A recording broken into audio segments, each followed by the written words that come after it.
Hello dear student. तो आज हम लोग क्लास 12 का एक चैप्टर करने जा रहे हैं जो कि है सॉलिड स्टेट। क्या है? Solid state.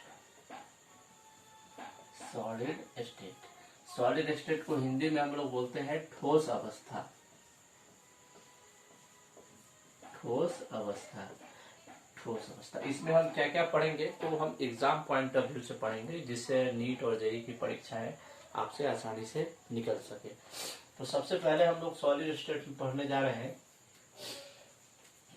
Lattice point. Lattice point. अब लैटिस पॉइंट क्या होता है? तो जैसे सपोज कीजिए, मान लेते हैं हमारे पास सोडियम सोडियम सोडियम, फिर मैंने लिख दिया सोडियम सोडियम और सोडियम। मैंने क्या किया, सोडियम के एटम को रेगुलर अरेंज कर दिया है ना। तो अब इन एटम्स को हम क्या करेंगे, अगर पॉइंट के रूप में अगर डिनोट कर रहे हैं तो इन पॉइंट्स को हम लोग क्या बोलेंगे, लैटिस पॉइंट, है ना। तो लैटिस पॉइंट बेसिकली क्या होता है, regular arrangement of atoms in A space with points, है ना।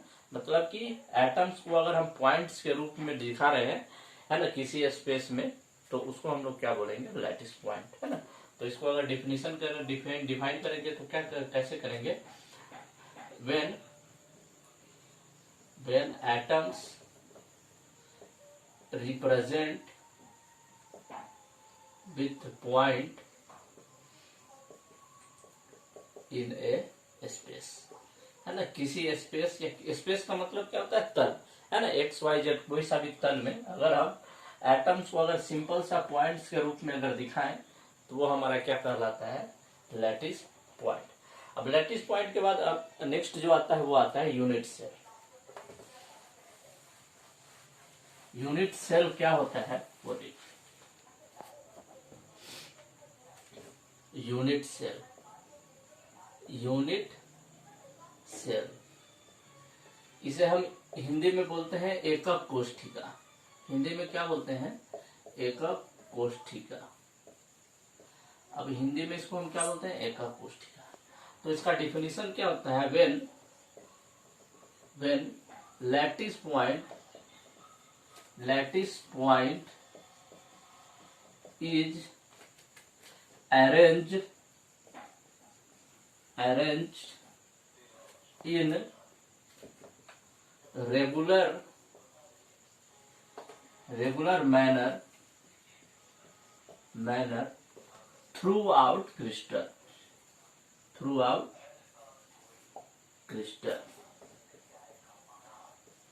है ना। जब हम लैटिस पॉइंट के रेगुलर मैनर कहने का मतलब क्या, रेगुलरली अगर उसको हम अरेंज करते हैं थ्रू आउट क्रिस्टल में, यानी कि पूरे क्रिस्टल में जब हम लैटिस पॉइंट को रेगुलर अरेंज करते हैं तो वो क्या बन जाता है, हमारा यूनिट सेल। जैसे कि सपोज कीजिए 1 2 3 4, है ना, इसको मैंने यहां से कनेक्ट कर दिया, यहां से इसको कनेक्ट किया, इसको इधर ही कनेक्ट किया और ये इधर कनेक्ट कर दिया, है ना। तो ये हमारा क्या बन गया, क्रिस्टल बन गया, है ना। इसको और आगे चाहेंगे तो बढ़ा सकते हैं, एक यहाँ ऐसे है, एक ऐसे है, एक एटम ऐसे है, एक एटम ऐसे है। इसको हमने इससे कनेक्ट किया, इससे हमने इसको कनेक्ट किया, इससे हमने इसको कनेक्ट किया। सभी पॉइंट्स को जब हम कनेक्ट कर दिए, सभी लैटिस पॉइंट को जब हम कनेक्ट कर दिए तो हमारा एक 3D क्रिस्टल बन के आया। ये क्या होगा बेटा, 3D क्रिस्टल बना, है ना। तो जब हम लैटिस पॉइंट को पूरे क्रिस्टल के अंदर जब रेगुलर मैनर में अरेंज कर देते हैं तो उससे हमारा किसका निर्माण होता है, यूनिट सेल, है ना, यूनिट सेल। ये क्या होगा, ये 3D यूनिट सेल हो गया।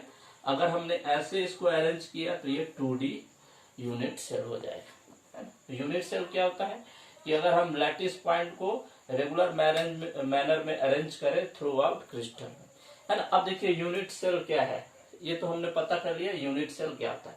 अब हम देखेंगे टाइप्स ऑफ यूनिट सेल, कितने टाइप्स के यूनिट सेल होते हैं, है ना।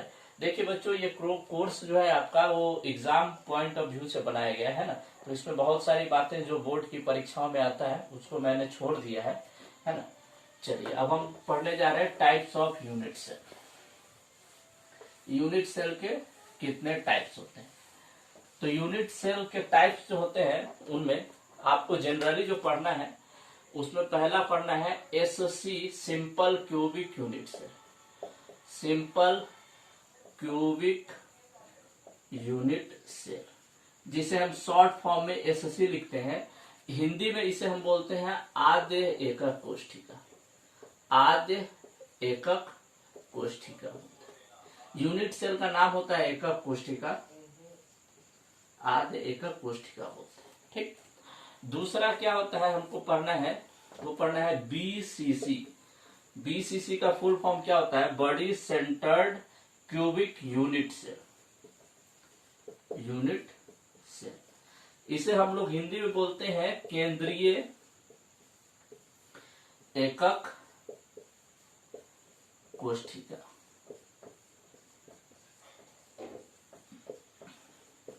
केंद्रीय एकक कोष्ठिका। तीसरा जो हमें पढ़ना है वो पढ़ना है एफसीसी। इसे हम इंग्लिश में बोलते हैं face centred cubic unit cell.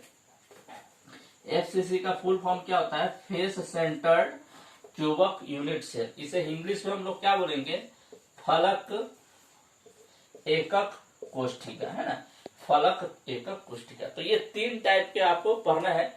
एक और होता है एच, जो पढ़ना है आपको HCP, हेक्सागोनल क्लोज पैकिंग वगैरह का पढ़ना है। तो उसको भी हम देखेंगे बाद में, सेकंड वीडियो में देखेंगे।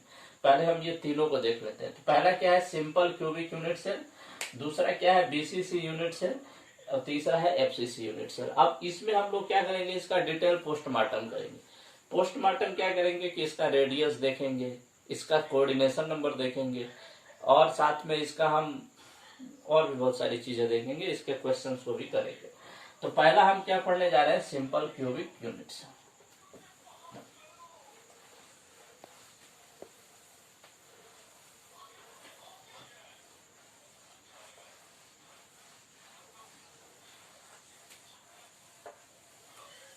पहला हम लोग पढ़ने जा रहे हैं सिंपल क्यूबिक यूनिट सेल। पहला क्या है हमारा, simple cubic unit cell. Simple cubic unit cell, ठीक। अच्छा, किसके बारे में हम सिंपल क्यूबिक यूनिट सेल पढ़ेंगे, तो 3D मॉडल में। किसमें पढ़ेंगे, 3D मॉडल, 3D क्रिस्टल में पढ़ेंगे। सिंपल क्यूबिक यूनिट सेल के बारे में एक पॉइंट लिखेंगे कि इसमें एटम्स जो होते हैं, एटम्स क्या होते हैं, एटम्स आर ओनली कॉर्नर। कहा होते हैं, एटम्स केवल कॉर्नर पे होते हैं। दूसरा पॉइंट क्या लिखेंगे, each atom touch each other, touch each other. मतलब पहला क्या है कि एटम्स सिर्फ कॉर्नर पे होंगे, और दूसरा पॉइंट क्या है कि सभी एटम एक दूसरे को टच करते रहेंगे। जैसे कि मैं एक क्रिस्टल बना रहा हूं 3D,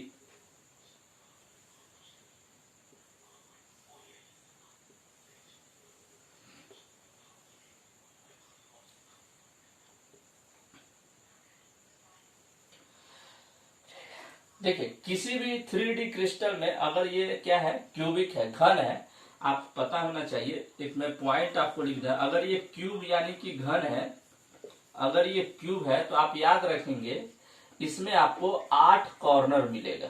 कितना कॉर्नर मिलेगा, 8 कॉर्नर, और 6 फेस मिलेगा। फेस यानी कि फलक कितना मिलेगा आपको, 6 मिलेगा। याद रखेंगे किसी भी क्यूब के अंदर 8 कॉर्नर होते हैं और 6 फेस होते हैं। इसको समझने के लिए सबसे आसान तरीका क्या है, आप जिस रूम में बैठे हैं ना, उस रूम को देखिए तो आपके सामने वाला जो दीवार है वो एक फेस की तरह माना जाएगा। फिर आपके पीछे वाला दीवार भी फेस, आपके दाएं वाला दीवार भी फेस, और बाएं वाला दीवार भी क्या है, फेस की तरह है। ऊपर वाला दीवार भी फेस और नीचे वाला दीवार भी फेस। काउंट करेंगे तो 6 फेस हो गए। और कॉर्नर की तरफ बात करें तो आप जिस रूम में बैठे हैं ना, उसका कोना देखिए, ऊपर वाला कोना। जैसे मान लीजिए ये हमारा रूम का ये बोर्ड जो है ना, ये हमारा रूम का एक दीवार है।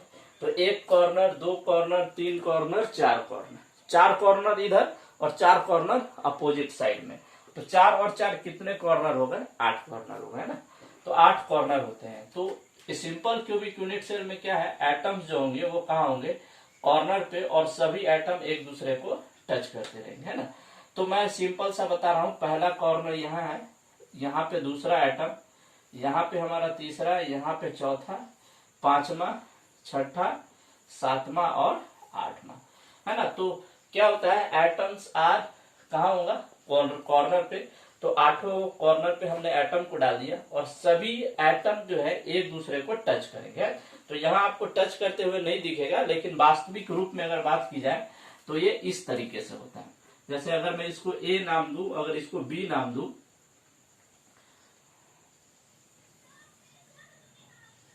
ये वास्तव में एक दूसरे को, ये हमारा ए है और ये हमारा बी है, तो वास्तव में ये एक दूसरे को इस तरीके से टच करते रहते हैं। अब सपोज करते हैं ये जो हमारा ए और बी है उसको हम लोग बोलते हैं कॉर्नर, सॉरी इसको हम लोग बोलते हैं एज, एज बोलते हैं। एज का मतलब हिंदी में क्या होता है? किनारा होता है, किनारा, है ना। तो किनारा है ना। अब उस किनारे की लंबाई में बोल दे रहा हूं एज लेंथ। ये जो एज लेंथ है, एज लेंथ, इसको बेटा हम ए से लिखते हैं, ठीक। अब जैसे कि पता होगा, अगर ये जो एटम जो है वो किस तरीके का होता है? स्फेरिकल होता है। स्फेरिकल यानी गोला के आकार का होता है। और दोनों अगर सेम एटम हो तो दोनों का रेडियस भी क्या होगा? बराबर होगा। तो मान लेता हूं कि ये ए और बी जो कॉर्नर पे जो एटम है उन दोनों का रेडियस कितना है? आर आर है। अब देखिए ये जो ए और बी जो है यही तो हमारा एज है, क्या यही तो हमारा किनारा है, ठीक ना। तो यहां से अगर मैं लिखूंगा ए बी बराबर लिखूंगा 2r, क्या लिखूंगा? 2r। अब 2r हो गया, देखिएगा, और ए बी की लंबाई कितना है? ये एज लेंथ जो है यही हमारा क्या कहलाएगा? A B. तो यहां से ए बराबर हो जाएगा 2 इंटू आर। तो अगर यहां से मैं अगर रेडियस निकालूं तो रेडियस हो जाएगा a/2। तो ये हमारा रेडियस का फॉर्मूला होता है सिंपल क्यूबिक यूनिट सेल में। सिंपल क्यूबिक यूनिट सेल में अगर आपको एटम्स का रेडियस निकालना हो तो उसके एज लेंथ से हम लोग क्या कर देंगे? 2 को डिवाइड कर देंगे, तो ये हमारा आ जाएगा क्या? रेडियस। अब अगला मैं देखने जा रहा हूं, ये तो हमारा रेडियस निकाल लिए। अब नेक्स्ट में जो इसमें देखने जा रहा हूं, ये लिख ली, ये एज लेंथ हमने जब निकाल लिया, अब हम लोग नेक्स्ट लिखने जा रहे हैं क्या? Coordination number. Coordination number. अब कोऑर्डिनेशन नंबर को हम लोग शॉर्ट फॉर्म में CN से लिखते हैं। अब कोऑर्डिनेशन नंबर क्या होता है वो देख लीजिए, नंबर ऑफ एटम्स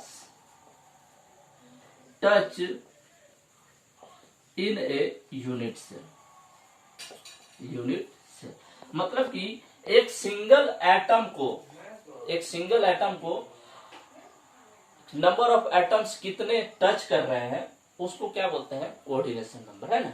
जैसे इसको आसान भाषा में समझेंगे तो देखिए, जैसे कोऑर्डिनेशन नंबर क्या हो गया, जैसे ये एक कोई एटम है, अब इसके आसपास में मैंने एक एटम इधर बना दिया, एक एटम इधर बना दिया और एक एटम नीचे बना दिया।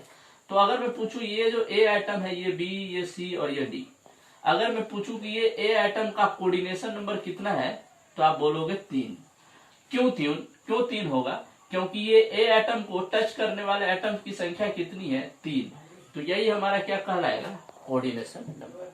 अब सिंपल क्यूबिक यूनिट सेल में हम कोऑर्डिनेशन नंबर कैसे पता करेंगे, आइए देखते हैं।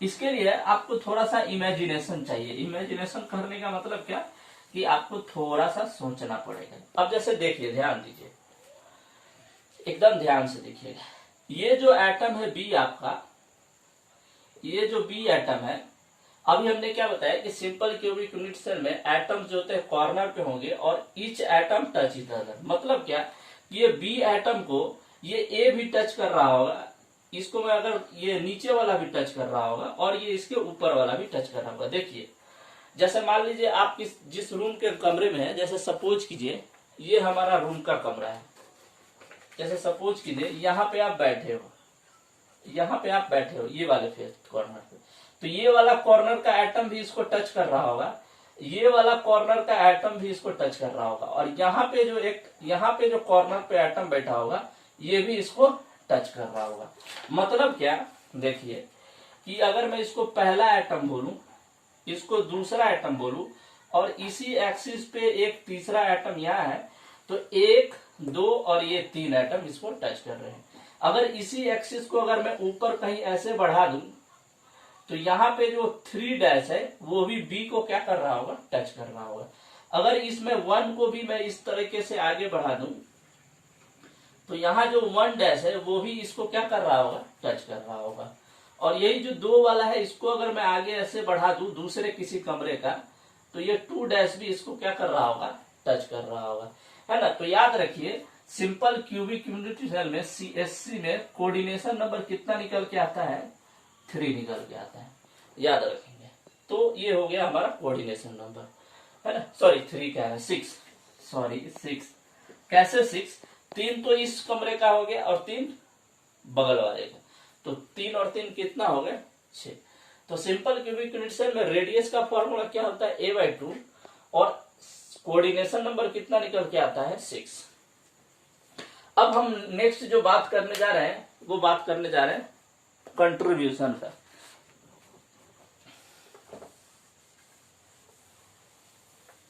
कंट्रीब्यूशन का मतलब क्या होता है वो देखिए।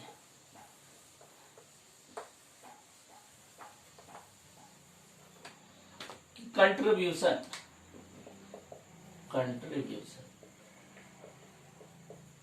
या फिर उससे पहले मैं इफेक्टिव नंबर ऑफ एटम देखना, नहीं उससे पहले कंट्रीब्यूशन देखना पड़ेगा।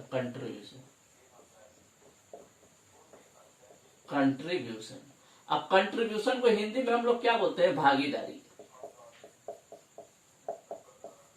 अब इसके लिए हमने 3 केस बनाए हैं। पहला केस, जब एटम कॉर्नर पे हो, कहा हो, कॉर्नर पे हो। अब कॉर्नर पे कहने का मतलब क्या होता है, जैसे देखिए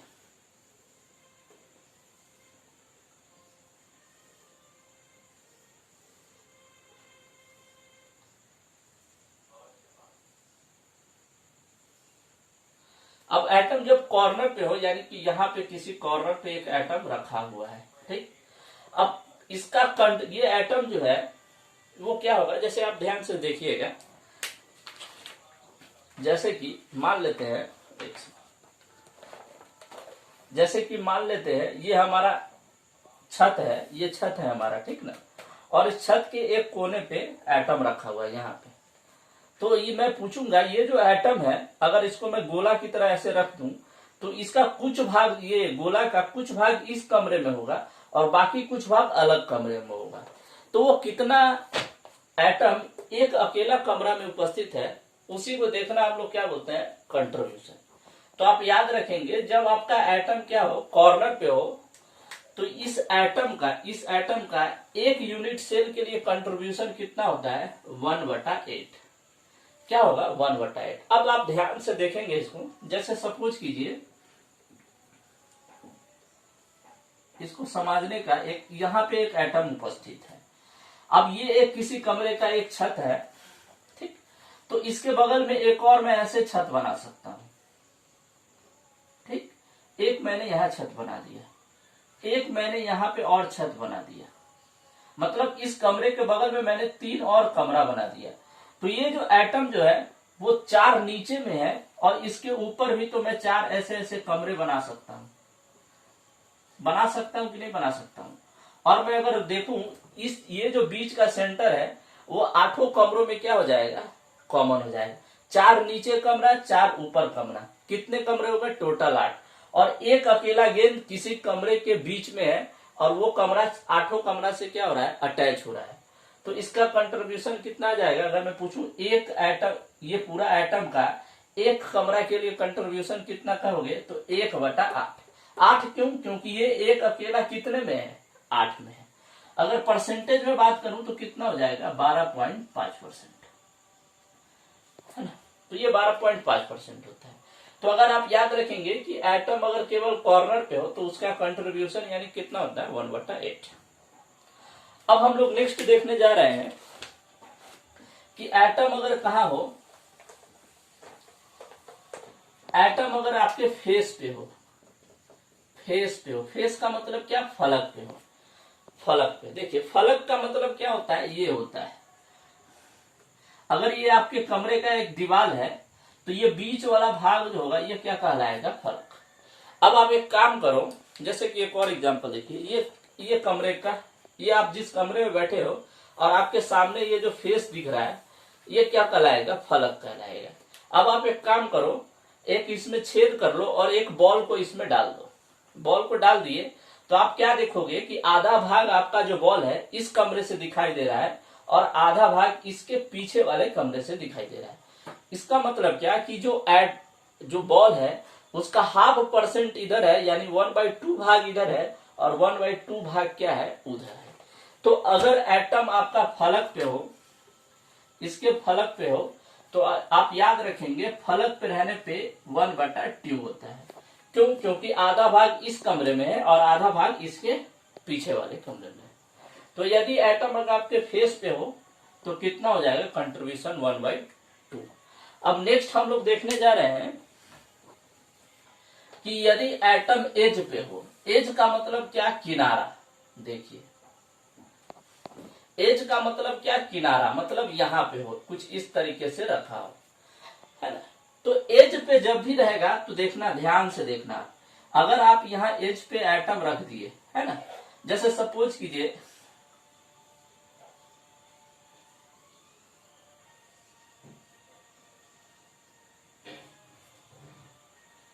आपने क्या किया, एक कमरे के किनारे पे ऐसे रख दिया, है ना। जैसे आप जिस कमरे में बैठे हैं उसके छत के ऊपर देखेंगे, ऊपर का जो भाग होगा, जो लंबा वाला भाग होगा, वो क्या कहलाता है, किनारा। अब उस किनारे पे आपने एक एटम रख दिया, तो देखिए दो तो नीचे कमरा होगा। देखिए जैसे मान लीजिए ये हमारा एक कमरा है और ये हमारा दूसरा कमरा है, देख रहा है, ये हमारा ये दूसरा कमरा है, ठीक। और इसके बीच में, मतलब कैसे, देखिए इसके बीच पे हमने यहाँ पे क्या कर दिया, एक एटम रख दिया। तो दो नीचे कमरा और दो ऊपर कमरा, तो कितना कमरा में है ये एटम, 4 कमरे में, दो नीचे और दो ऊपर, और किनारे पे, ये किनारा हो गया, और इसके बीच पे, ये जो बीच वाला भाग है ना, इस पे आपने रख दिया, तो दो नीचे और दो ऊपर, यानी कि एक ऊपर से ऐसे होगा और एक और ऊपर से ऐसे हो जाएगा। तो ये एटम जो होगा कितने कमरे में होगा, 1/4 कमरों में। तो जब आपका एटम अगर कहाँ हो, एज पे हो, एज पे हो, तो आप क्या बोलेंगे, इसका कंट्रीब्यूशन कितना है, 1/4। तो एज पे रहने पे आपका कंट्रीब्यूशन कितना हो जाता है, 1/4। 1/4 कहने का मतलब क्या, कि इसका 1/4 भाग केवल एक यूनिट सेल में प्रेजेंट है। अगर मैं पूछूं इस यूनिट सेल में कितना इसका भाग उपस्थित है, तो आप क्या बोलोगे, मात्र 25% उपस्थित है ना। इसको 100 से मल्टीप्लाई कर देंगे तो मतलब एक पूरा एटम का केवल 25% ही इस यूनिट सेल में उपस्थित है। अब हम लोग नेक्स्ट देखने जा रहे हैं कि यदि एटम सेंटर पे हो, यदि एटम आपका कहा हो, सेंटर का मतलब क्या है, कि आप जिस कमरे में हो उस कमरे का एकदम बीच वाला भाग, बीच वाला भाग का मतलब क्या, जैसे ये कमरा है तो इसके बीच वाला भाग क्या हो जाएगा, ये हो जाएगा। तो आप जिस कमरे में हो, है ना, उस कमरे का एकदम बीच, जैसे कि जहां आप बैठे होगे उससे पीछे करके एकदम पूरा सेंटर है, जैसे सेंटर ऑफ मास निकालते हैं ना, वैसे बीच वाला भाग। तो यदि आपका एटम ये एकदम बीच वाला भाग में इस तरीके से, तो इसका कंट्रीब्यूशन कितना हो जाएगा, पूरा 100% होगा। 100% का मतलब क्या, 1। तो इस तरीके से आप इसका कंट्रीब्यूशन निकाल सकते हो, है ना। तो ये हो गया आपका कंट्रीब्यूशन ऑफ एटम। अब हमको क्या निकालना है, इफेक्टिव नंबर, जेड का वैल्यू निकालना। इफेक्टिव नंबर ऑफ एटम हम लोग किसके लिए देख रहे थे, सिंपल क्यूबिक यूनिट सेल के लिए इफेक्टिव नंबर ऑफ एटम देख रहे थे। इफेक्टिव नंबर ऑफ एटम, जिसे हम किससे लिखते हैं, स्मॉल जेड से लिखते हैं। फॉर्मूला, या फॉर्मूला नहीं भी करेंगे तो 1/8 इंटू नंबर ऑफ